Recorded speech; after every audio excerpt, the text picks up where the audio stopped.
If the criminal does not fear the police, a judge, or prison, he must be taught to fear his victims. Norfolk, we've got new details on last night's shooting on Chesapeake Boulevard. Police arrested 24-year-old Javon Williams in connection to the incident. Officers responded to Dundell Square Apartments around 9:30 last night, where they found Williams suffering from a gunshot wound to the arm. Authorities now say a resident shot Williams after he entered their home. He is currently in custody on a burglary charge. There will be no charges filed in a deadly road rage shooting in Schiller Park. This happened on Tuesday. Police now say the driver who was killed had approached another driver when they were both stopped in traffic. The two men pulled out guns and they shot at each other. The other driver was not charged because police say that he was acting in self-defense. New this morning, an investigation is underway after one person was hurt in a shooting late last night. The Chatham County Police Department says it happened on Oak Forest Drive near Duren and LaRoche Avenue. They say a man was taken to the hospital. Another man has been detained while the investigation continues. The department also says that the men may have known each other. An Oceanside neighborhood terrorized by a home invader overnight is still in shock. It was a crime spree that ended in gunfire and the intruder shot dead.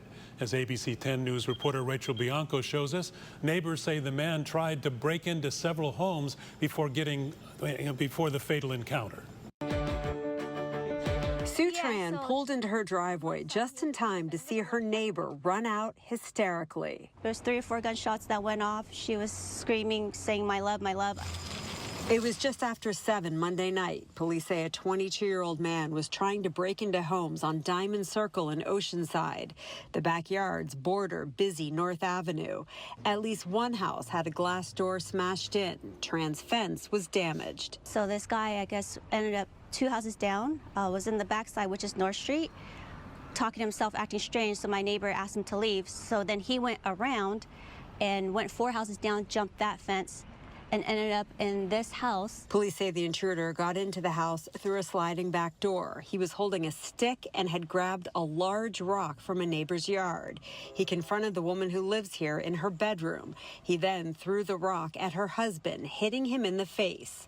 Police say that's when the male resident grabbed a gun, firing at least 3 shots, hitting the intruder in the chest. Paramedics tried to revive him, but he died before getting to a hospital. Criminal defense attorney David Shapiro says California law protects the shooter. Here, right? First, we have what's known as the castle doctrine, your right to defend your own home against an intruder. And then we also have a right in general of self-defense or defense of others because of the allegation this intruder allegedly threw a rock at the homeowner or the resident. Police haven't released any information about the intruder, but so far they're treating the shooting as an act of self-defense. In Oceanside, Rachel Bianco, ABC 10 News. Yeah, absolutely terrifying. And at last check, Preston, the 3 juveniles and 1 adult who were shot had non-life-threatening injuries. Police acknowledge the incident seen in the clip that you are about to see is horrifying, and they're now asking the public for help.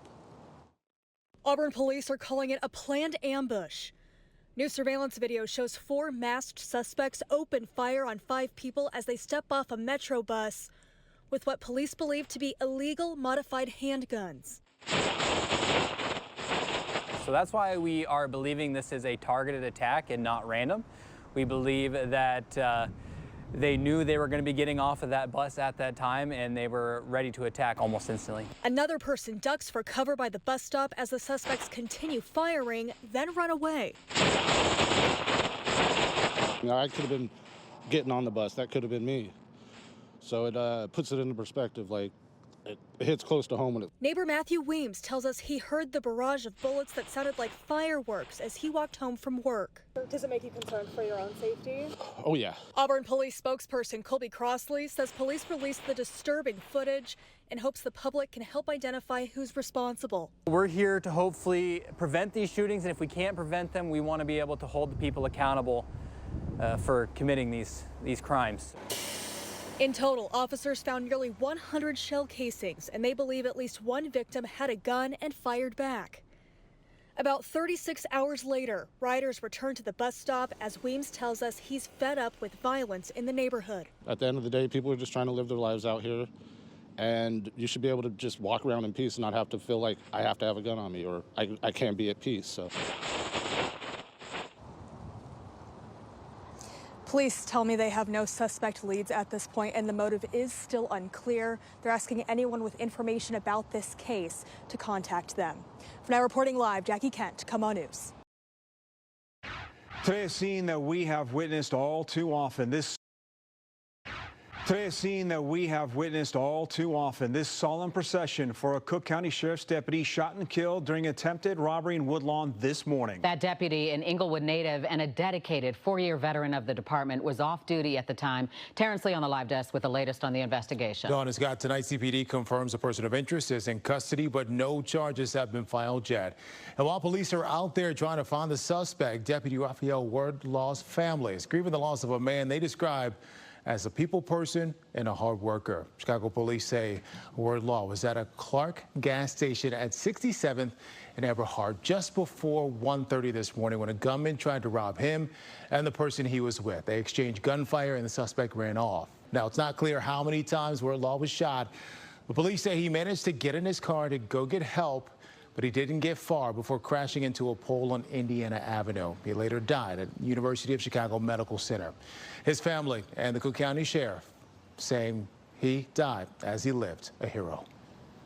Love to make everybody laugh, very fun to be around, life of the party, like very much a protector. He always gonna make sure everybody is okay. This was just a kind, decent person who's whole life was helping other people, helping his community, and he did, everything right. And in the end, he was trying to help protect people. Wordlaw would have turned 32 on August 10th. His family says he booked a venue for a big party, and they were very excited to celebrate with him. But sadly, tonight, they're now planning his funeral. His loved ones are urging anyone with information to give police a call.